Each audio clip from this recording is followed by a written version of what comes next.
Punjabi radio US ਸੁਣ ਰਹੇ ਸਾਰੇ ਸਰੋਤਿਆਂ ਨੂੰ ਬਲਵਿੰਦਰ ਕੌਰ ਵੱਲੋਂ ਪਿਆਰ ਭਰੀ ਸਤਿ ਸ਼੍ਰੀ ਅਕਾਲ। ਤੇ ਸਰੋਤਿਓ ਪ੍ਰੋਗਰਾਮ ਖਬਰ ਤੇ ਨਜ਼ਰ ਪ੍ਰੋਗਰਾਮ ਦੇ ਵਿੱਚ ਸਾਡੇ ਨਾਲ ਹੁੰਦੇ ਨੇ ਬਲਤੇਜ ਪੰਨੂ ਜੀ। ਇਸ ਟਾਈਮ ਦੇ ਵਿੱਚ ਦੱਸਦੇ ਨੇ ਕਿ ਪੰਜਾਬ ਦੇ ਵਿੱਚ ਜਾਂ ਭਾਰਤ ਭਰ ਦੇ ਵਿੱਚ ਕੀ ਕੁਛ ਵਾਪਰਿਆ, ਖਬਰਾਂ ਦੇ ਪਿੱਛੇ ਕੀ ਹੁੰਦਾ ਹੈ, ਉਸ ਦੀ ਆਪਾਂ ਗੱਲਬਾਤ ਕਰਾਂਗੇ ਜੀ। ਪੰਜਾਬੀ ਰੇਡੀਓ US ਦੇ ਇਸ ਪ੍ਰੋਗਰਾਮ ਨੂੰ ਸਪੋਂਸਰ ਕਰ ਰਹੇ ਨੇ ਖਾਲਸਾ ਇੰਸ਼ੋਰੈਂਸ ਏਜੰਸੀ ਵਾਲੇ ਸਾਨੂੰ ਜੇ ਤੋਂ ਗੁਰਦੀਪ ਸਿੰਘ ਜੀ ਬਿਰਦੀ, ਕਲੋਵਸ ਅਸ਼ਾਨਜੀਤ ਸਿੰਘ ਕਲੋਟੀ, ਜੁਬਾ ਸਿਟੀ ਸਤਨਾਮ ਸਿੰਘ ਸ਼ੇਰਗਿੱਲ ਤੇ ਪਰਿਵਾਰ, ਸਲਮਾ ਮਨਦੀਪ ਸਿੰਘ ਸੈਨੋਜੇ ਤੋਂ, ਪ੍ਰੀਤਮ ਸਿੰਘ ਤਲਵਿੰਦਰ ਸਿੰਘ ਗਿੱਲ ਬੇਕਰਸਫੀਲਡ, ਜੱਸੀ ਗਿੱਲ ਤੇ ਲਾਲੀ Sidhu ji Bakersfield, Kashmir Singh ji Sacramento, south West pharmacy ਵਾਲੇ ਬੇਕਰਸਫੀਲਡ ਤੋਂ ਬਹੁਤ ਬਹੁਤ ਇਹਨਾਂ ਦੇ ਧੰਨਵਾਦੀ। ਇਹਨਾਂ ਨੇ ਇਸ ਪ੍ਰੋਗਰਾਮ ਨੂੰ ਸਪੋਂਸਰ ਕੀਤਾ, ਆਪ ਸਭ ਤੱਕ ਪਹੁੰਚਾਇਆ ਜੀ। ਸਾਡੇ ਨਾਲ ਜੁੜ ਚੁੱਕੇ ਨੇ ਬਲਤੇਜ ਪੰਨੂ ਜੀ, ਸਤਿ ਸ਼੍ਰੀ ਅਕਾਲ, ਸਵਾਗਤ ਹੈ ਜੀ। ਸਤਿ ਸ਼੍ਰੀ ਅਕਾਲ ਜੀ, ਧੰਨਵਾਦ ਜੀ, ਬਹੁਤ ਮਿਹਰਬਾਨੀ। ਅਤੇ ਬਲਤੇਜ ਪੰਨੂ ਜੀ, ਸਭ ਤੋਂ ਪਹਿਲਾਂ ਆਪਾਂ ਵੈਸੇ ਪਹਿਲਾਂ ਵੀ ਗੱਲ ਕਰਦੇ ਰਹੇ ਹਾਂ ਕਿ ਜਦ ਕੈਪਟਨ ਅਮਰਿੰਦਰ ਸਿੰਘ ਕਿਸੇ ਸੀਟ ਤੋਂ ਜਿੱਤ ਜਾਂਦੇ ਆ ਤਾਂ ਉਹ ਦਿਖਾਈ ਨਹੀਂ ਦਿੰਦੇ, ਪਰ ਹੁਣ ਵੀ ਪੰਜਾਬ ਦਾ ਰਾਜਾ ਹੈ ਜਿਹੜਾ ਉਹ ਵੀ ਈਦ ਦਾ ਚੰਦ ਬਣਿਆ।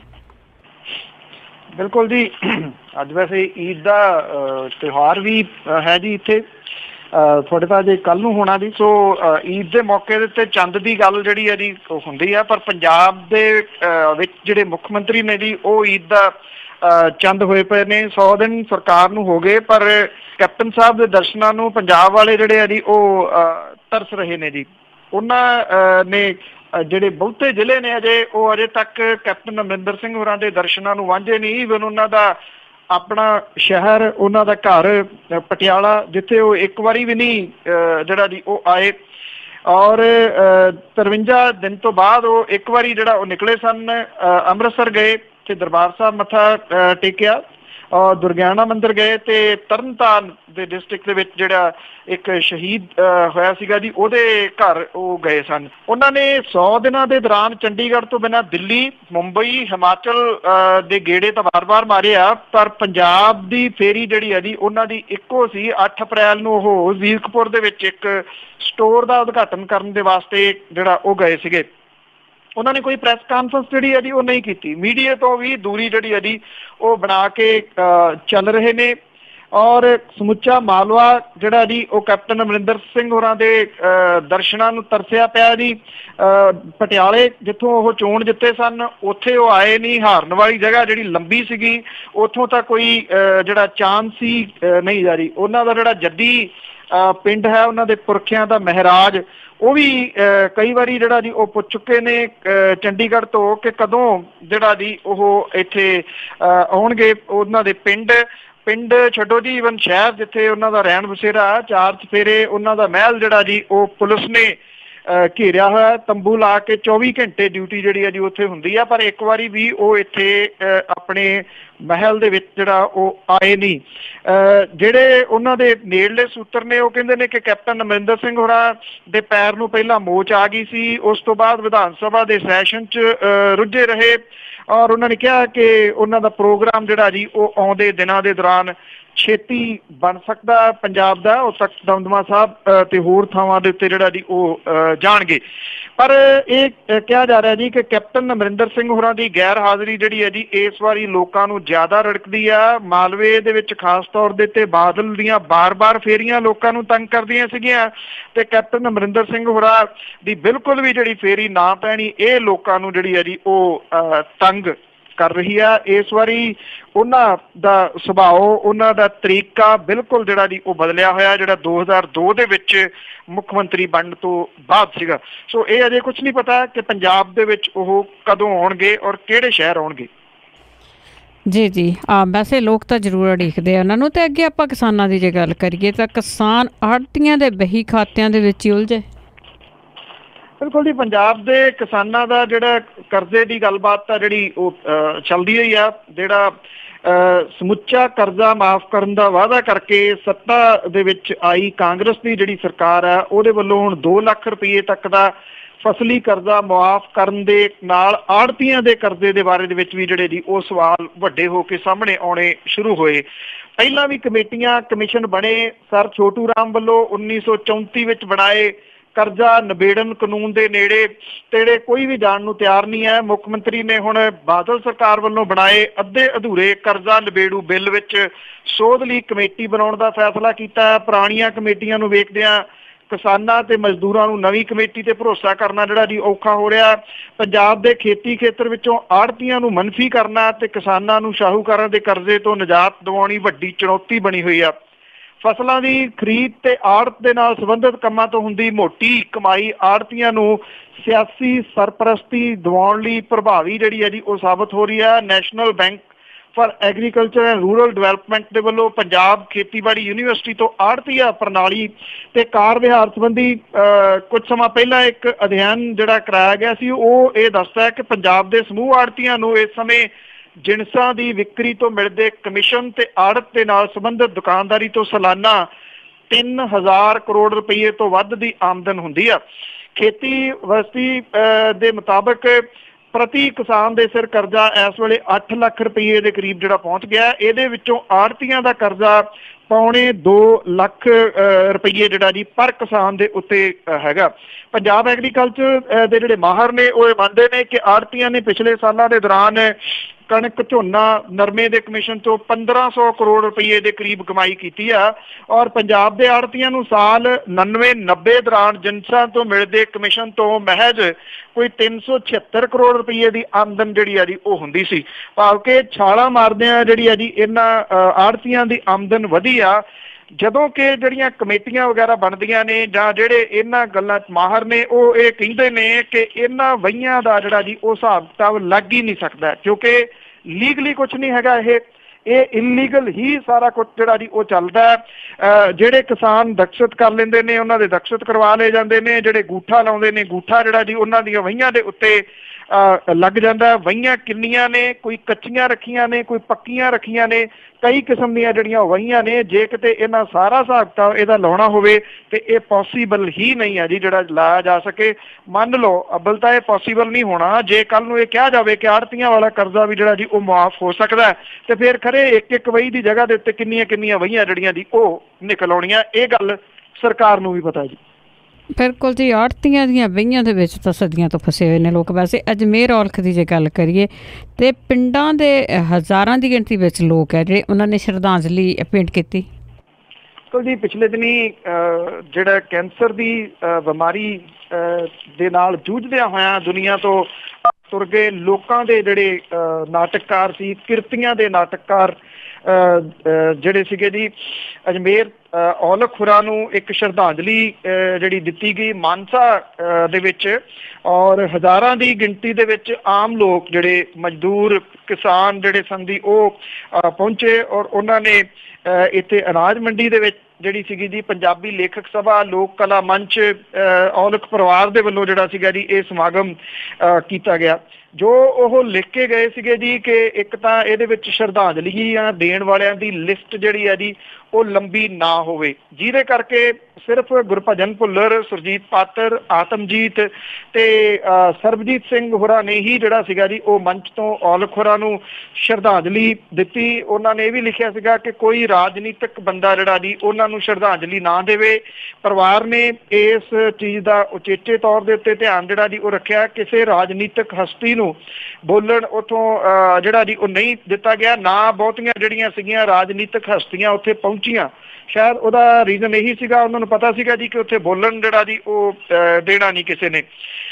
ਜਿਹੜੀਆਂ ਉਹਨਾਂ ਦੀਆਂ ਧੀਆਂ ਸੀਗੀਆਂ ਜੀ ਉਹਨਾਂ ਨੇ ਕੋਰੀਓਗ੍ਰਾਫੀ ਜਿਹੜੀ ਸੀਗੀ ਉਹ ਅਜਮੇਰ ਔਲਖ ਹੋਰਾਂ ਨੂੰ ਸਮਰਪਿਤ ਕੀਤੀ, ਜਿਹਦੇ ਵਿੱਚ ਉਹਨਾਂ ਦੀਆਂ ਤਿੰਨੇ ਧੀਆਂ ਜਿਹੜੀਆਂ ਸੀਗੀਆਂ ਉਹਨਾਂ ਨੇ ਇਹਦੇ ਵਿੱਚ ਪਾਰਟੀਸਪੇਟ ਕੀਤਾ ਔਰ ਇਹਦੇ ਵਿੱਚ ਪਾਰਟੀਸਪੇਟ ਕਰਕੇ ਇਹ ਵੀ ਵਾਅਦਾ ਕੀਤਾ ਜੀ ਕਿ ਅਜਮੇਰ ਔਲਖ ਹੋਰਾਂ ਦੀ ਕਿਰਤੀਆਂ ਨੂੰ ਜਿਹੜੀ ਦੇਣ ਹੈ ਉਹਨੂੰ ਅੱਗੋਂ ਜਿਹੜਾ ਜੀ ਉਹਦਾ ਝੰਡਾ ਉੱਪਰ ਰੱਖਿਆ ਜਾਊਗਾ। ਭਾਵ ਕਿ ਉਹ ਇਸੇ ਤਰੀਕੇ ਦੇ ਨਾਲ ਲੋਕਾਂ ਦੇ ਵਿੱਚ ਜਿਹੜੀ ਹੈ ਜੀ ਉਹ ਹਾਜ਼ਰੀ ਲਵਾਉਂਦੇ ਰਹਿਣਗੇ। ਔਰ ਇਹ ਜਿਹੜੀ ਤਿੰਨਾਂ ਧੀਆਂ ਦੇ ਵੱਲੋਂ ਜਿਹੜੀ ਕੀਤੀ ਗਈ ਕੋਰੀਓਗ੍ਰਾਫੀ ਸੀਗੀ ਜੀ ਉਹਦਾ ਬਹੁਤ ਚਰਚਾ ਇਸ ਸਮਾਗਮ ਦੇ ਵਿੱਚ ਜਿਹੜਾ ਉਹ ਚੱਲਦਾ ਰਿਹਾ ਜੀ। ਬਾਅਦ ਦੇ ਵਿੱਚ ਜਿਹੜੀਆਂ ਉਹਨਾਂ ਦੀਆਂ ਅਸਥੀਆਂ ਸੀਗੀਆਂ ਉਹਨਾਂ ਨੂੰ ਅਜਮੇਰ ਔਲਖ ਹੋਰਾਂ ਦੇ ਜੱਦੀ ਪਿੰਡ ਲਿਜਾਇਆ ਗਿਆ ਜੀ। ਤੇ ਅੱਗੇ ਆਪਾਂ ਗੱਲ ਕਰਦੇ ਇੰਦਰਜੀਤ ਸਿੰਘ ਜਿਹੜਾ ਇੰਸਪੈਕਟਰ ਸੀਗਾ ਤੇ ਉਸ ਦੀ ਲੜਕੀ ਸੋਸ਼ਲ ਮੀਡੀਆ ਤੇ ਉਸ ਦੇ ਹੱਕ ਵਿੱਚ ਨਿਤਰੀ ਹੋਈ ਹੈ। ਬਿਲਕੁਲ ਜੀ, ਐਕਚੁਅਲੀ ਜਿਹੜਾ ਇਹ ਫੇਸਬੁੱਕ ਦਾ ਪੇਜ ਹੈ ਜੀ, ਹੈ ਇਹ ਇੰਦਰਜੀਤ ਦਾ ਹੀ, ਜਿਹੜਾ ਪਿਛਲੇ ਦਿਨਾਂ ਦੇ ਵਿੱਚ STF ਨੇ ਜਿਹੜਾ ਉਹ ਗ੍ਰਿਫਤਾਰ ਕੀਤਾ ਸੀਗਾ। ਇੱਥੇ ਡਾਕਟਰ ਆ ਜੀ ਪਟਿਆਲੇ ਦੇ ਵਿੱਚ ਉਹ, ਔਰ ਉਹਦੀ ਧੀ ਜਿਹੜੀ ਪ੍ਰਿਆ, ਉਹ ਲਗਾਤਾਰ ਜਿਹੜੀਆਂ ਦੀ ਪੋਸਟਾਂ ਇਸ ਫੇਸਬੁੱਕ ਦੇ ਉੱਤੇ ਪਾ ਰਹੀ ਹੈ ਜੀ ਆਪਣੇ ਪਿਓ ਦੇ ਹੱਕ ਦੇ ਵਿੱਚ। ਜਿੰਨੀਆਂ ਖਬਰਾਂ ਉਹਦੇ ਵਿਰੋਧ ਦੇ ਵਿੱਚ ਛਪਦੀਆਂ ਨੇ ਉਹਨੂੰ ਲਾ ਕੇ ਉਹਦਾ ਉਹ ਜਵਾਬ ਜਿਹੜਾ ਜੀ ਉਹ ਦਿੰਦੀ ਆ। ਉਹ ਪ੍ਰਿਆ ਨੇ ਲਿਖਿਆ ਜੀ ਕਿ ਈਰਖਾ ਦੇ ਮਾਰੇ ਉਹਦੇ ਪਿਓ ਦੇ ਕੁਛ ਅਖੌਤੀ ਅਫਸਰ ਦੋਸਤਾਂ ਨੇ ਇੰਦਰਜੀਤ ਨੂੰ ਝੂਠੇ ਇਲਜ਼ਾਮ ਲਾ ਕੇ ਜਿਹੜਾ ਜੀ ਉਹ ਫਸਾਇਆ। ਜਿਹੜੇ ਫੇਸਬੁੱਕ ਦੇ ਉੱਤੇ ਮੁਹਿੰਮ ਚਲਾ ਰਹੀ ਜਿਹੜੀ ਡਾਕਟਰ ਪ੍ਰਿਆ, ਉਹਦਾ ਇਹ ਕਹਿਣਾ ਹੈ ਕਿ ਉਹਦੇ ਪਿਓ ਨੇ 2000 ਕਰੋੜ ਰੁਪਈਏ ਤੋਂ ਵੱਧ ਦੀ ਹੈਰੋਇਨ ਫੜ ਕੇ ਸਰਕਾਰ ਨੂੰ ਦਿੱਤੀ, ਕਈ ਗੈਂਗਸਟਰਾਂ ਨੂੰ ਫੜਿਆ। ਉਹਨੇ ਕਿਹਾ ਕਿ ਉਹਦੇ ਪਿਓ ਨੇ ਨਸ਼ਾ ਕਰਦੇ ਜਿਹੜੇ ਨੌਜਵਾਨ ਸੀ ਉਹਨਾਂ ਨੂੰ ਨਸ਼ਾ ਛਡਾਊ ਕੇਂਦਰਾਂ ਵਿੱਚ ਭੇਜ ਕੇ ਉਹਨਾਂ ਨੂੰ ਨਵੀਂ ਜ਼ਿੰਦਗੀ ਦਿੱਤੀ। ਇਹਦੇ ਬਦਲੇ ਸਰਕਾਰ ਨੇ ਉਹਦੇ ਪਿਓ ਨੂੰ ਕਈ ਸਨਮਾਨ ਵੀ ਦਿੱਤੇ। ਪ੍ਰਿਆ ਇੰਦਰਜੀਤ ਦੇ ਬਾਰੇ ਛਪਣ ਵਾਲੀ ਹਰੇਕ ਜਿਹੜੀ ਖਬਰ ਹੈ ਜੀ ਉਹਨੂੰ ਉੱਥੇ ਲਾਉਂਦੀ ਹੈ ਤੇ ਉਹਦਾ ਜਵਾਬ ਜਿਹੜਾ ਉਹ ਅੱਗੇ ਦਿੰਦੀ ਹੈ। ਇੰਦਰਜੀਤ ਜਿਹਨੂੰ 12 ਜੂਨ ਨੂੰ ਜਿਹੜਾ ਸੀਗਾ ਜੀ ਜਲੰਧਰ ਤੋਂ ਉਹਦੀ ਰਿਹਾਇਸ਼ ਤੋਂ ਕਾਬੂ ਕਰਕੇ ਉਹਦੇ ਕੋਲੋਂ 4 ਕਿਲੋ ਹੈਰੋਇਨ, 3 ਕਿਲੋ ਸਮੈਕ ਤੇ 47 ਜਿਹੜੀ ਹੈ ਜੀ ਉਹਦੇ ਸਣੇ ਕਾਬੂ ਕੀਤਾ ਗਿਆ ਸੀਗਾ। ਉਹਦੀ ਕੁੜੀ ਇਹ ਕਹਿੰਦੀ ਆ ਕਿ ਉਹਨਾਂ ਕੋਲੇ ਤਾਂ ਪ੍ਰਾਪਰਟੀ ਹੈ ਨਹੀਂ, ਇੱਕ ਘਰ ਉਹਨਾਂ ਨੇ 1991 ਦੇ ਵਿੱਚ ਜਿਹੜਾ ਜੀ ਉਹ ਲਿਆ ਸੀਗਾ ਤੇ ਬਾਅਦ ਦੇ ਵਿੱਚ ਸਰਕਾਰ ਤੋਂ ਕਰਜ਼ਾ ਲੈ ਕੇ ਉਹਨੂੰ ਰੈਨੋਵੇਟ ਕੀਤਾ। ਉਹ ਇਹ ਵੀ ਕਹਿੰਦੀ ਆ ਕਿ ਜਿਹੜੀ ਪ੍ਰਾਪਰਟੀ ਦਿਖਾਈ ਜਾ ਰਹੀ ਆ ਕਿ ਇਹ ਇੰਸਪੈਕਟਰ ਇੰਦਰਜੀਤ ਦੀ ਆ, ਉਹ ਉਹਦੀ ਹੈ ਹੀ ਨਹੀਂ। ਉਂਝ ਹੀ ਜਿਹੜੀਆਂ ਜੀ ਇਹ ਖਬਰਾਂ ਬਣਾਈਆਂ ਜਾ ਰਹੀਆਂ ਨੇ। ਹਾਲ ਦੀ ਘੜੀ ਜਿਹੜਾ ਜੀ ਇਹਦੇ ਉੱਤੇ ਸ਼ਾਇਦ STF ਜਾਂ ਪੁਲਿਸ ਦੀ ਜਿਹੜੀ ਹੈ ਜੀ ਉਹ ਨਿਗਾਹ ਨਹੀਂ ਗਈ, ਪਰ ਫੇਸਬੁੱਕ ਜਿਹੜਾ ਜੀ ਉਹ ਲਗਾਤਾਰ ਉਹਦੀ ਧੀ ਅਪਡੇਟ ਕਰ ਰਹੀ ਹੈ ਜੀ। ਤੇ ਅੱਗੇ ਆਪਾਂ ਗੱਲ ਕਰਦੇ ਜੀ ਰਾਸ਼ਟਰਪਤੀ ਦੀ ਕਿਸੇ ਦਿਨਾਂ ਤੋਂ ਕਿ ਉਸ ਦੀ ਚੋਣ ਹੋਵੇਗੀ, ਉਸ ਦੇ ਲਈ ਉਮੀਦਵਾਰ ਵੀ ਹੈਗੇ ਆ ਤੇ ਹਾਲ ਦੀ ਘੜੀ ਵਿੱਚ BJP ਦਾ ਉਮੀਦਵਾਰ ਦਾ ਪਲੜਾ ਭਾਰੀ ਹੈ। ਬਿਲਕੁਲ ਜੀ, ਐਕਚੁਅਲੀ ਜਿਹੜਾ ਜੀ ਇਹ ਚੱਲ ਰਿਹਾ ਜਿਹੜੀ ਮੁਹਿੰਮ ਇਸ ਵੇਲੇ ਰਾਸ਼ਟਰਪਤੀ ਦੇ ਅਹੁਦੇ ਦੇ ਵਾਸਤੇ ਜੀ, ਇਹਦੇ ਵਿੱਚ ਕਿਉਂਕਿ ਆਪਾਂ ਅੱਗੇ ਵੀ ਗੱਲ ਕੀਤੀ ਸੀ ਜੀ, ਇਹ ਰਾਸ਼ਟਰਪਤੀ ਦੀ ਮੁਹਿੰਮ ਜਿਹੜੀ ਜੀ ਉਹ ਘੱਟ ਰਾਜਨੀਤਿਕ ਜਿਹੜੀ ਹੈ ਜੀ ਉਹ ਦੋ ਧਿਰਾਂ ਦੀ ਟੱਕਰ ਤੁਸੀਂ ਇਹ ਕਹਿ ਲਓ ਕਿ ਇਹ ਜ਼ਿਆਦਾ ਇਸ ਵੇਲੇ ਉੱਭਰ ਕੇ ਜਿਹੜੀ ਜੀ ਉਹ ਸਾਹਮਣੇ ਆਈ ਹੈ। ਇਹ ਐਕਚੁਅਲੀ ਜਿਹੜਾ ਜੀ ਦਲਿਤ ਵਰਸਸ ਦਲਿਤ ਵੀ ਜਿਹੜੀ ਆ ਉਹ ਲੜਾਈ ਚੱਲ ਰਹੀ ਹੈ ਇਸ ਵੇਲੇ, ਔਰ ਇਹਦੇ ਵਿੱਚ ਅਜੇ ਜਿਹੜਾ ਜੀ NDA ਦੇ ਉਮੀਦਵਾਰ ਜਿਹੜਾ ਜੀ ਕੋਵਿੰਦ, ਉਹਦਾ ਪੱਲੜਾ ਜਿਹੜਾ ਜੀ ਉਹ ਭਾਰੀ ਆ। ਪਹਿਲਾਂ ਕਦੀ ਵੈਸੇ ਇਸ ਤਰ੍ਹਾਂ ਨਹੀਂ ਹੋਇਆ, ਜਿਵੇਂ ਟਵਿੱਟਰ ਦੇ ਉੱਤੇ ਕੋਵਿੰਦ, ਰਾਮਨਾਥ ਕੋਵਿੰਦ ਜਿਹੜੇ ਆ ਉਹ ਵੋਟਾਂ ਦੀ ਅਪੀਲ ਜਿਹੜੀ ਆ ਜੀ ਉਹ ਕਰ ਰਹੇ ਆ। ਪਹਿਲਾਂ ਜਿਹੜਾ ਉਮੀਦਵਾਰ ਹੁੰਦਾ ਸੀਗਾ ਜੀ ਇਸ ਤਰੀਕੇ ਦੇ ਨਾਲ ਕਦੀ ਵੋਟਾਂ ਦੀ ਕਿਸੇ ਨੂੰ ਅਪੀਲ ਨਹੀਂ ਸੀ ਕਰਦਾ, ਕਿਉਂਕਿ ਕੁਝ ਮਰਿਆਦਾਵਾਂ ਨੇ ਉਹ ਪਰ ਤਕਰੀਬਨ ਉਲੰਘੀਆਂ ਜਾ ਰਹੀਆਂ ਨੇ ਸਾਰੀਆਂ ਜੀ। NDA ਦੇ ਉਮੀਦਵਾਰ ਰਾਮਨਾਥ ਕੋਵਿੰਦ ਨੂੰ ਰਾਸ਼ਟਰਪਤੀ ਦੀ ਚੋਣ ਦੇ ਵਿੱਚ 62% ਤੋਂ ਵੱਧ ਵੋਟਾਂ ਜਿਹੜੀਆਂ ਜੀ ਉਹ ਮਿਲ ਸਕਦੀਆਂ ਨੇ, ਪਰ 12 ਦੇ ਵਿੱਚ ਮੌਜੂਦਾ ਰਾਸ਼ਟਰਪਤੀ ਪ੍ਰਣਬ ਮੁਖਰਜੀ ਨੂੰ ਪਈਆਂ 69% ਦੀ ਵੋਟਾਂ ਤੋਂ ਇਹ ਘੱਟ ਹੋਣਗੀਆਂ। ਇਹ ਪਹਿਲੀ ਦਲਿਤ ਬਨਾਮ ਦਲਿਤ ਰਾਸ਼ਟਰਪਤੀ ਚੋਣ ਦੇ ਵਿੱਚ ਭਗਵਾਂ ਬ੍ਰਿਗੇਡ ਦੇ ਉਮੀਦਵਾਰ ਕੋਵਿੰਦ ਜਿਹਨੂੰ ਤਕਰੀਬਨ 7 ਲੱਖ ਵੋਟਾਂ ਮਿਲਣਗੀਆਂ, ਔਰ ਇਹ ਤਕਰੀਬਨ 2/3 ਜਿਹੜਾ ਜੀ ਉਹ ਬਣਦੀਆਂ ਨੇ। ਰਾਸ਼ਟਰੀ ਜਨਤਾ ਦਲ, ਸਮਾਜਵਾਦੀ ਪਾਰਟੀ, ਬਸਪਾ, TMC, CPIM ਵਰਗੀਆਂ ਕਈ ਖੇਤਰੀ ਪਾਰਟੀਆਂ ਦੇ ਸਮਰਥਨ ਦੇ ਬਾਵਜੂਦ ਵਿਰੋਧੀ ਧਿਰ ਦੀ ਜਿਹੜੀ ਉਮੀਦਵਾਰ ਹੈ ਮੀਰਾ ਕੁਮਾਰ, ਉਹਨੂੰ 4 ਲੱਖ ਵੋਟਾਂ ਮਿਲਣ ਦੀ ਜਿਹੜੀ ਉਹ ਸੰਭਾਵਨਾ ਹੈ। JDU, BJD, अन्ना DMK, TRS, YSR, ਕਾਂਗਰਸ ਵਰਗੀਆਂ NDA ਪਾਰਟੀਆਂ ਵੱਲੋਂ ਸਮਰਥਨ ਦਿੱਤੇ ਜਾਣ ਤੋਂ ਬਾਅਦ ਰਾਮਨਾਥ ਕੋਵਿੰਦ ਦੀ ਸੌਖੀ ਜਿੱਤ ਦੇ ਅਸਾਰ ਜਿਹੜੇ ਆ ਜੀ ਉਹ ਦਿਸ ਰਹੇ ਆ। 17 ਜੁਲਾਈ ਨੂੰ ਇਹ ਚੋਣ ਹੋਣੀ ਆ। ਇਹਦੇ ਬਾਰੇ ਜਿਹੜੀਆਂ ਦੀ ਸਮੀਕਰਨਾਂ ਜਾਣੂ ਹੋਣ ਦੇ ਕਾਰਨ ਵਿਰੋਧੀ ਧਿਰ ਦੇ ਵੱਲੋਂ ਹੁਣ ਇਹਨੂੰ ਵਿਚਾਰਧਾਰਕ ਲੜਾਈ ਜਿਹੜੀ ਆ ਜੀ ਉਹ ਦੱਸਿਆ ਜਾ ਰਿਹਾ। ਗੈਰ NDA ਪਾਰਟੀਆਂ ਦੇ ਸਮਰਥਨ ਬਾਅਦ ਜਿਹੜਾ ਜੀ ਜਿਹੜੀਆਂ ਕੈਲਕੂਲੇਸ਼ਨ ਨੇ ਉਹਦੇ ਮੁਤਾਬਕ ਭਾਜਪਾ ਦੇ ਉਮੀਦਵਾਰ ਕੋਵਿੰਦ ਜਿਹੜੇ ਨੇ ਜੀ ਉਹਨੂੰ 6,82,000 ਵੋਟਾਂ ਜਿਹੜੀਆਂ ਉਹ ਤਕਰੀਬਨ ਪੱਕੀਆਂ ਨੇ। ਦੂਜੇ ਪਾਸੇ ਮੀਰਾ ਕੁਮਾਰ ਦੀਆਂ 3,76,000 ਦੇ ਕਰੀਬ ਵੋਟਾਂ ਪੱਕੀਆਂ ਨੇ, ਜਿਹੜੀਆਂ 34% ਬਣਦੀਆਂ ਨੇ। ਆਪ ਆਮ ਆਦਮੀ ਪਾਰਟੀ, ਇਨੈਲੋ, AIIMA ਤੇ ਕੁਝ ਆਜ਼ਾਦ ਉਮੀਦਵਾਰਾਂ ਨੇ ਹਾਲੇ ਪੱਤੇ ਨਹੀਂ ਖੋਲੇ, ਜਿਨ੍ਹਾਂ ਦੀਆਂ ਤਕਰੀਬਨ 39,965 ਵੋਟਾਂ ਬਣਦੀਆਂ ਨੇ। ਰਾਸ਼ਟਰਪਤੀ ਚੋਣ ਕੋਲੀਜੀਅਮ ਦੇ ਵਿੱਚ ਕੁੱਲ 776 ਮੈਂਬਰ ਨੇ। ਕੋਵਿੰਦ ਨੂੰ 524 MPs ਦਾ ਸਮਰਥਨ ਹਾਸਲ ਹੈ, ਜਿਹਦੇ ਵਿੱਚੋਂ 337 ਭਾਜਪਾ ਦੇ ਨੇ। ਮੀਰਾ ਕੁਮਾਰ ਦੇ ਕੋਲੇ 235 ਸੰਸਦ ਮੈਂਬਰਾਂ ਦਾ ਸਮਰਥਨ ਹੈ। ਇੱਕ MP ਦੀ ਵੋਟ 708 ਵੋਟਾਂ ਦੇ ਬਰਾਬਰ ਹੈ। ਔਰ NDA ਉਮੀਦਵਾਰ ਨੂੰ 3,70,000 MP ਤੇ 3,11,000 ਵੋਟਾਂ ਵਿਧਾਇਕਾਂ ਦੀਆਂ ਮਿਲਣਗੀਆਂ, ਜਦੋਂ ਕਿ ਮੀਰਾ ਕੁਮਾਰ ਨੂੰ 1,66,000 ਵੋਟਾਂ MP ਤੇ 2 ਲੱਖ ਦੇ ਕਰੀਬ ਵੋਟਾਂ ਜਿਹੜੀਆਂ ਉਹ ਵਿਧਾਇਕਾਂ ਤੋਂ ਮਿਲਣ ਦੀ ਆਸ ਹੈ। ਉਧਰ ਜਿਹੜੀ ਰਾਸ਼ਟਰਪਤੀ ਦੀ ਉਮੀਦਵਾਰ ਹੈ ਜੀ ਮੀਰਾ ਕੁਮਾਰ, ਉਹਨੇ ਚੋਣ ਮੰਡਲ ਦੇ ਵਿੱਚ ਸ਼ਾਮਲ ਸੰਸਦ ਮੈਂਬਰਾਂ ਤੇ ਵਿਧਾਇਕਾਂ ਨੂੰ ਇੱਕ ਭਾਵਕ ਅਪੀਲ ਕੀਤੀ ਹੈ ਕਿ ਉਹ ਆਪਣੀ ਅੰਦਰਲੀ ਜ਼ਮੀਰ ਦੀ ਆਵਾਜ਼ ਦੇ ਉੱਤੇ ਵੋਟ ਪਾਉਣ। ਉਹਨਾਂ ਨੇ ਕਿਹਾ ਕਿ ਰਾਸ਼ਟਰਪਤੀ ਦੇ ਅਹੁਦੇ ਨੂੰ ਸੌੜੇ ਸਿਆਸੀ ਹਿੱਤਾਂ ਲਈ ਨਾ ਵਰਤਿਆ ਜਾਵੇ। ਸਾਬਕਾ ਪ੍ਰਧਾਨ ਮੰਤਰੀ ਇੰਦਰਾ ਗਾਂਧੀ ਵੱਲੋਂ 1974 ਦੇ ਵਿੱਚ ਰਾਸ਼ਟਰਪਤੀ ਦੀ ਚੋਣ ਮੌਕੇ VV ਗਿਰੀ ਦੀ ਹਮਾਇਤ ਲਈ ਕੀਤੀ ਅਪੀਲ ਦੀ ਤਰਜ਼ ਤੇ ਮੀਰਾ ਕੁਮਾਰ ਨੇ ਕਿਹਾ ਕਿ ਉਹੀ ਟਾਈਮ ਹੈ ਜਦੋਂ ਸਾਨੂੰ ਆਪਣੀ ਜ਼ਮੀਰ ਦੀ ਆਵਾਜ਼ ਦੇ ਵੱਲ ਜਿਹੜਾ ਜੀ ਉਹ ਧਿਆਨ ਦੇਣਾ ਪੈਣਾ। ਸੋ ਜਿਵੇਂ ਲੱਗ ਰਿਹਾ ਕਿ NDA ਦਾ ਉਮੀਦਵਾਰ ਜਿਹੜਾ ਹੈ ਜੀ ਉਹਨੂੰ ਕੋਈ ਵੱਡੀ ਮੁਸ਼ਕਲ ਨਹੀਂ ਆਉਣ ਲੱਗੀ, ਅਨਲੈਸ ਜਿਹੜਾ ਜੀ ਜੇ ਇਹ ਨਾ ਕਿਹਾ ਜਾਵੇ ਕਿ ਕੋਈ ਬਹੁਤ ਵੱਡਾ ਉਲਟ ਫੇਰ ਹੋ ਜਾਏ, ਜਿਹਦੇ ਹੋਣ ਦੇ ਆਸਾਰ ਬਹੁਤ ਘੱਟ ਨੇ ਜੀ। ਜੀ, ਤੇ ਅੱਗੇ ਆਪਾਂ ਗੱਲ ਕਰਦੇ ਹਾਂ ਜਿਹੜਾ ਲੋਕਾਂ ਨੇ ਸਮਾਨ ਰੱਖਿਆ ਹੁੰਦਾ ਲੋਕਰਾਂ ਦੇ ਵਿੱਚ, ਬੈਂਕ ਦੇ ਵਿੱਚ, ਤਾਂ ਕਹਿੰਦੇ ਕਿ ਜੇ ਕੋਈ ਨੁਕਸਾਨ ਹੋ ਗਿਆ ਤਾਂ ਬੈਂਕ ਇਸ ਦੇ ਲਈ ਕੋਈ ਜ਼ਿੰਮੇਵਾਰੀ ਨਹੀਂ ਹੋਊਗੀ ਬੈਂਕ ਦੀ। ਬਿਲਕੁਲ ਜੀ, ਕੋਈ ਵੀ ਜਿਹੜਾ ਬੰਦਾ ਜੀ ਉਹ ਬੈਂਕ ਦੇ ਲੋਕਰ ਦੇ ਵਿੱਚ ਸਮਾਨ ਇਸ ਕਰਕੇ ਰੱਖਦਾ ਕਿ ਜੀ ਕਿ ਉਹ ਇੱਥੇ ਸੁਰੱਖਿਅਤ ਹੈ ਇਸ ਲੋਕਰ ਦੇ ਵਿੱਚ। ਜਿਹੜੇ ਲੋਕਾਂ ਨੇ ਸਮਾਨ ਜਿਹੜਾ ਜੀ ਉਹ ਰੱਖਿਆ ਹੋਇਆ, ਇਹਨਾਂ ਦੇ ਵਿੱਚ ਚੋਰੀ ਹੋਣ, ਡਾਕਾ ਪੈਣ ਦੀ ਸੂਰਤ ਦੇ ਵਿੱਚ ਕਿਸੇ ਮੁਆਵਜ਼ੇ ਦੀ ਉਮੀਦ ਜਿਹੜੀ ਹੈ ਜੀ ਉਹ ਨਾ ਰੱਖੀ ਜਾਵੇ, ਕਿਉਂਕਿ ਲੋਕਰ ਕਿਰਾਏ ਤੇ ਲੈਣ ਸੰਬੰਧੀ ਸਮਝੌਤੇ ਤਹਿਤ ਸਰਕਾਰੀ ਬੈਂਕਾਂ ਨੇ ਖੁਦ ਨੂੰ ਇਹਨਾਂ ਸਾਰੀਆਂ ਜ਼ਿੰਮੇਵਾਰੀ ਤੋਂ ਜਿਹੜਾ ਜੀ ਉਹ ਮੁਕਤ ਕੀਤਾ ਹੋਇਆ। ਭਾਰਤੀ ਰਿਜ਼ਰਵ ਬੈਂਕ ਤੇ 19 ਹੋਰਨਾਂ ਸਰਕਾਰੀ ਬੈਂਕਾਂ ਤੋਂ RTI ਦੇ ਤਹਿਤ ਜਿਹੜੀ ਜਾਣਕਾਰੀ ਹੈ ਜੀ ਉਹਦੇ ਤਹਿਤ ਇਹ ਖੁਲਾਸਾ ਹੋਇਆ।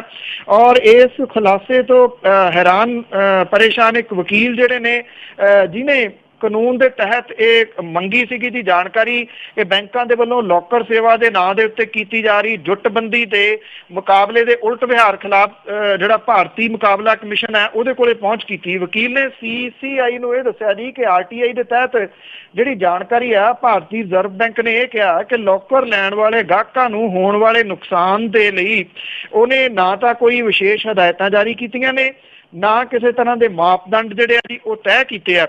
ਇੱਥੋਂ ਤੱਕ ਕਿ ਸਾਰੇ ਸਰਕਾਰੀ ਬੈਂਕਾਂ ਨੇ ਵੀ ਕਿਸੇ ਤਰ੍ਹਾਂ ਦੀ ਜ਼ਿੰਮੇਵਾਰੀ ਲੈਣ ਤੋਂ ਹੱਥ ਜਿਹੜੇ ਆ ਜੀ ਉਹ ਪਿਛਾਂਹ ਕੀਤੇ ਆ। ਇਸ ਵਕੀਲ ਦੇ ਵੱਲੋਂ ਲਈ ਜਾਣਕਾਰੀ ਦੇ ਅਨੁਸਾਰ 19 ਬੈਂਕਾਂ, ਜਿਹਦੇ ਵਿੱਚ bank of India, oriental bank of commerce, Punjab national bank, UCO, Canara ਤੇ ਬਾਕੀ ਬੈਂਕ ਜਿਹੜੇ ਉਹ ਸ਼ਾਮਲ ਨੇ, ਇਹਨਾਂ ਸਾਰਿਆਂ ਨੇ ਜਿਹੜਾ ਕਾਰਨ ਦੱਸਿਆ ਹੈ ਉਹਦੇ ਮੁਤਾਬਕ ਲੋਕਰਾਂ ਨੂੰ ਲੈ ਕੇ ਉਹਨਾਂ ਦਾ ਗਾਹਕਾਂ ਦੇ ਨਾਲ ਜਿਹੜਾ ਜੀ ਰਿਸ਼ਤਾ ਹੈ ਇਹ ਇੱਕ ਮਕਾਨ ਮਾਲਕ ਤੇ ਕਿਰਾਏਦਾਰ ਦਾ। ਬੈਂਕ ਦੇ ਵੱਲੋਂ ਇਹ ਦਾਅਵਾ ਕੀਤਾ ਜਾਂਦਾ ਹੈ ਕਿ ਜਿਸ ਸੰਬੰਧ ਦੇ ਵਿੱਚ ਜਿਹੜੇ ਲੋਕਰ ਨੇ ਉਹਦੇ ਵਿੱਚ ਰੱਖੀਆਂ ਕੀਮਤੀ ਵਸਤਾਂ ਲਈ ਜਿਹੜਾ ਕਿਰਾਏਦਾਰ ਹੈ ਉਹਦੀ ਪੂਰੀ ਜ਼ਿੰਮੇਵਾਰੀ ਜਿਹੜੀ ਹੈ ਜੀ ਉਹ ਬਣਦੀ ਹੈ।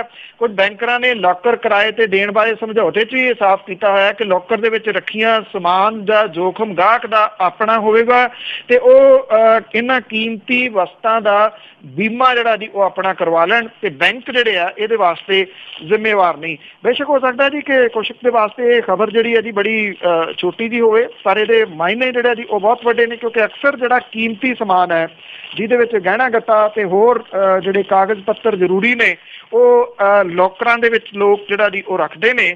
ਤੋ ਜਿਹੜੀ ਇਹ RTI ਦੀ ਜਾਣਕਾਰੀ ਹੈ ਜੀ ਉਹ ਤਾਂ ਕਈ ਕੁਝ ਹੋਰ ਹੀ ਜਾਂਦੀ ਹੈ ਜੀ ਕਿ ਉਹ ਬੈਂਕ ਜਿਹੜੇ ਨੇ ਉਹਦੇ ਵਾਸਤੇ ਜ਼ਿੰਮੇਵਾਰੀ ਨਹੀਂ ਜੇ ਕੱਲ ਨੂੰ ਕੁਝ ਹੁੰਦਾ ਤੇ ਉਹ ਜਿਹੜੇ ਸਮਝੌਤੇ ਸਾਈਨ ਹੋਏ ਨੇ, ਭਾਵ ਕਿ ਜਿਹੜਾ ਤੁਸੀਂ ਕੰਟਰੈਕਟ ਸਾਈਨ ਕਰਦੇ ਹੋ ਉਹ ਤੁਹਾਡੇ ਮੂਹਰੇ ਕੱਢ ਕੇ ਰੱਖ ਦੇਣਗੇ ਵੀ ਇਹਦੇ ਵਿੱਚ ਅਸੀਂ ਤਾਂ ਜ਼ਿੰਮੇਵਾਰ ਹੈ ਹੀ ਨਹੀਂ। ਬਿਲਕੁਲ ਜੀ, ਗੱਲ ਛੋਟੀ ਨਹੀਂ, ਇਸੇ ਕਰਕੇ ਤਾਂ ਅਸੀਂ ਬੈਂਕ ਦੇ ਵਿੱਚ ਲੋਕਰ ਲੈਂਦੇ ਹਾਂ ਕਿ ਸਾਡਾ ਸਮਾਨ ਹੈ ਜਿਹੜਾ ਸੇਫ ਆ। ਅਤੇ ਅੱਗੇ ਆਪਾਂ ਗੱਲ ਕਰਦੇ ਹਾਂ ਆਮ ਆਦਮੀ ਪਾਰਟੀ ਦੀ, ਅਤੇ ਉਹਨਾਂ ਨੇ ਕਿਹਾ ਕਿ ਵਿਧਾਨ ਸਭਾ ਦਾ ਸੈਸ਼ਨ ਹੈ ਜਿਹੜਾ ਉਹ ਲਾਈਵ ਦਿਖਾਉਣਾ ਚਾਹੀਦਾ।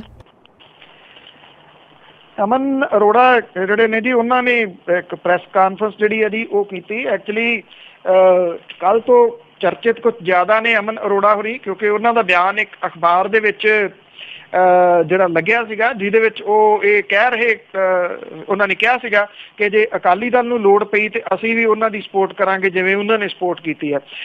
ਇਹਨੂੰ ਜਿਹੜਾ ਜੀ ਕੱਟਣ ਦੇ ਵਾਸਤੇ ਜਾਂ ਇਹਨੂੰ ਕੰਡੈਮ ਕਰਨ ਦੇ ਵਾਸਤੇ ਉਹਨਾਂ ਨੂੰ ਜਿਹੜੀ ਪ੍ਰੈਸ ਕਾਨਫਰੰਸ ਕਰਨੀ ਪਈ ਕਿ ਇਹ ਜਾਣ ਬੁੱਝ ਕੇ ਇੱਕ ਸ਼ਰਾਰਤ ਦੇ ਨਾਲ ਲਾਇਆ ਗਿਆ ਬਿਆਨ ਹੈ। ਉਹਨਾਂ ਨੇ ਇਸ ਤਰ੍ਹਾਂ ਦਾ ਬਿਆਨ ਜਿਹੜਾ ਜੀ ਉਹ ਦਿੱਤਾ ਨਹੀਂ ਹੈ। ਉਹਨਾਂ ਨੇ ਇਹ ਵੀ ਕਿਹਾ ਜੀ ਕਿ ਆਮ ਆਦਮੀ ਪਾਰਟੀ ਦਾ ਨਾਮ ਅਕਾਲੀ ਦਲ ਦੇ ਨਾਲ ਜੋੜਿਆ ਜਾ ਰਿਹਾ। ਉਹਨਾਂ ਕਿਹਾ ਕਿ ਸ਼੍ਰੋਮਣੀ ਅਕਾਲੀ ਦਲ ਦੇ ਨਾਲ ਨਾ ਕੋਈ ਸੰਬੰਧ ਹੈ, ਆਮ ਆਦਮੀ ਪਾਰਟੀ ਦਾ ਨਾ ਕਦੇ ਰਹੂਗਾ।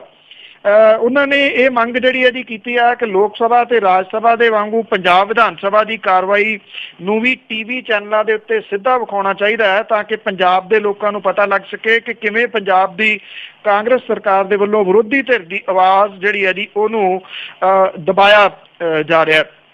ਉਹਨਾਂ ਨੇ ਕਿਹਾ ਕਿ ਜਿਹੜੇ ਵਿਧਾਨ ਸਭਾ ਦੇ ਸਪੀਕਰ ਨੇ ਉਹਨਾਂ ਦਾ ਮਾਈਕ ਜਿਹੜਾ ਸੀਗਾ ਜੀ ਉਹ ਚੱਲਦਾ ਰਹਿ ਗਿਆ, ਤੇ ਜਿਹਦੇ ਵਿੱਚ ਉਹ ਪੁੱਛ ਰਹੇ ਸਨ ਸਾਹਮਣੇ ਬੈਠੇ ਸੀਨੀਅਰ ਆਗੂ ਬ੍ਰਹਮ ਮਹਿੰਦਰਾ ਹੋਰਾਂ ਨੂੰ ਕਿ ਕਿੰਨਿਆਂ ਦੇ ਉੱਤੇ ਕਾਰਵਾਈ ਕਰਾਂ, ਤੇ ਉਹ ਸਾਰਿਆਂ ਨੂੰ ਜਿਹੜਾ ਦੀ ਉਹ ਸੁਣ ਰਿਹਾ ਸੀ। ਉਹਨਾਂ ਨੇ ਕਿਹਾ ਕਿ ਸਾਰਿਆਂ ਦੇ ਉੱਤੇ, ਕਿਹੜਿਆਂ ਦੇ ਉੱਤੇ? ਉਹਨਾਂ ਨੇ ਕਿਹਾ ਕਿ ਆਪ ਦੇ ਜਿੰਨੇ ਨੇ ਇਹਨਾਂ ਸਾਰਿਆਂ ਨੂੰ ਕੱਢ ਦਿਓ।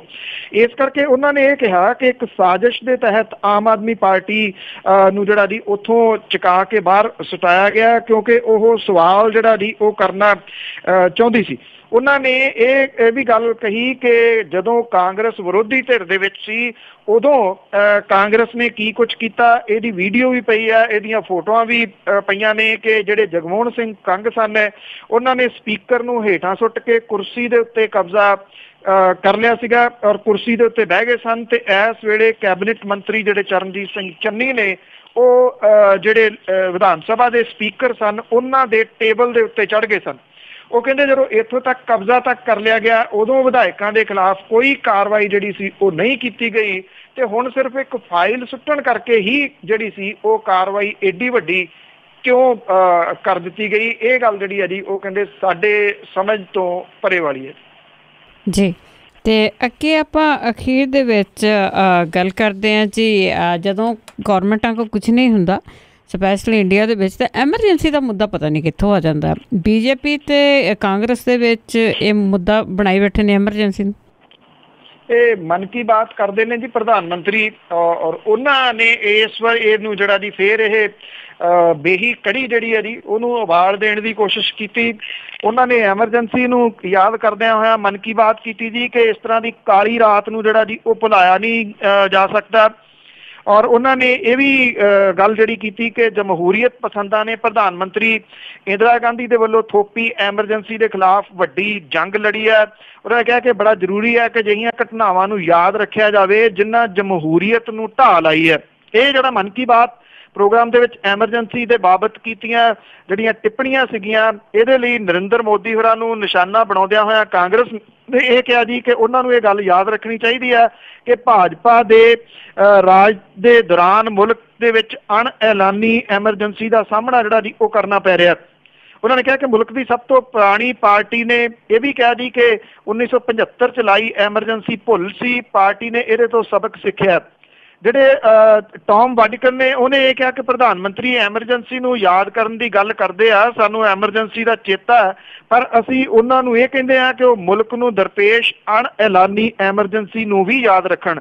ਕਿਹਾ ਕਿ ਜੇ ਪ੍ਰਧਾਨ ਮੰਤਰੀ ਬੀਤੇ ਤੋਂ ਸਬਕ ਸਿੱਖਣ ਦੇ ਵਿੱਚ ਫੇਲ ਰਹੇ ਤਾਂ ਇਤਿਹਾਸ ਖੁਦ ਨੂੰ ਦੁਹਰਾਉਂਦਾ ਹੈ।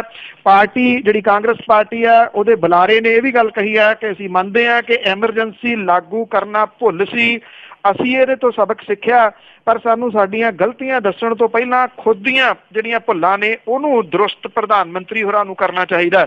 ਉਹਨੇ ਕਿਹਾ ਕਿ ਜੇ ਪ੍ਰਧਾਨ ਮੰਤਰੀ ਬੀਤੇ ਤੋਂ ਜਿਹੜਾ ਜੀ ਉਹ ਸਬਕ ਨਹੀਂ ਸਿੱਖਣਗੇ ਤਾਂ ਉਹੀ ਹਾਲ ਉਹਨਾਂ ਦਾ ਵੀ ਜਿਹੜਾ ਜੀ ਉਹ ਹੋ ਸਕਦਾ ਹੈ। ਕਾਂਗਰਸੀ ਆਗੂ ਨੇ ਅਣਐਲਾਨੀ ਐਮਰਜੈਂਸੀ ਨੂੰ ਸਪਸ਼ਟ ਕਰਨ ਲਈ NDTV ਦੇ ਪ੍ਰਣਵ ਰੋਏ ਦੇ ਰਿਹਾਇਸ਼ ਦੇ ਤੇ CBI ਦੇ ਛਾਪਿਆਂ ਦਾ ਹਵਾਲਾ ਵੀ ਦਿੱਤਾ।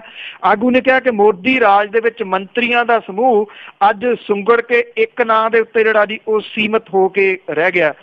ਜਿਵੇਂ ਤੁਸੀਂ ਕਿਹਾ ਜੀ ਕਿ ਜਦੋਂ ਐਕਚੁਅਲੀ ਮੁੱਦੇ ਨਹੀਂ ਹੁੰਦੇ ਜਾਂ ਜਿਹੜੇ ਅਸਲ ਮੁੱਦੇ ਨੇ ਉਹਨਾਂ ਤੋਂ ਧਿਆਨ ਡਾਈਵਰਟ ਕਰਨਾ ਹੁੰਦਾ ਤੇ ਫਿਰ ਜਿਹੜਾ ਜੀ ਉਹ ਮੁੱਦਾ ਕਿਤੇ ਨਾ ਕਿਤੋਂ ਪੁਰਾਣਾ ਜਿਹੜਾ ਉਹ ਚੁੱਕ ਕੇ ਫਿੱਟ ਕਰ ਲਿਆ ਜਾਂਦਾ। ਨਹੀਂ ਤਾਂ ਇੰਨੇ ਸਾਲ ਬੀਤ ਜਾਣ ਤੋਂ ਬਾਅਦ ਅੱਜ ਮਨ ਕੀ ਬਾਤ ਦੇ ਵਿੱਚ ਏਡੀ ਜ਼ਿਆਦਾ ਕਿਹੜੀ ਜ਼ਰੂਰਤ ਪੈ ਗਈ ਸੀ ਕਿ ਐਮਰਜੈਂਸੀ ਦਾ ਜ਼ਿਕਰ ਕੀਤਾ ਜਾਵੇ ਔਰ ਸੱਤਾਧਾਰੀ ਧਿਰ ਤੇ ਜਿਹੜੇ ਵਿਰੋਧੀ ਧਿਰ ਨੇ ਜੀ ਉਹੀ ਪਾਣੀ ਜਿਹੜਾ ਜੀ ਉਹ ਰਿੜਕ ਰਹੇ ਨੇ ਐਮਰਜੈਂਸੀ ਵਾਲਾ।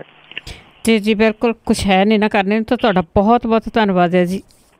ਮਿਹਰਬਾਨੀ ਜੀ, ਧੰਨਵਾਦ ਜੀ, ਸਤਿ ਸ਼੍ਰੀ ਅਕਾਲ। ਸਤਿ ਸ਼੍ਰੀ ਅਕਾਲ ਜੀ। ਤੇ ਸਰੋਤੇ ਸਨ ਬਲਤੇਜ ਪੰਨੂ ਜੀ ਜੋ ਸਾਡੇ ਨਾਲ ਜੁੜਦੇ ਨੇ, ਕਰਦੇ ਨੇ ਖਬਰਾਂ। ਇਸੇ ਦੇ ਨਾਲ ਅੱਜ ਦਾ ਬੁਲਟਨ ਇੱਥੇ ਹੀ ਸਮਾਪਤ। ਅਗਲੇ ਬੁਲਟਨ ਤੱਕ ਬਲਵਿੰਦਰ ਕੌਰ ਵੱਲੋਂ ਆਪ ਸਭ ਨੂੰ ਪਿਆਰ ਭਰੀ ਸਤਿ ਸ਼੍ਰੀ ਅਕਾਲ।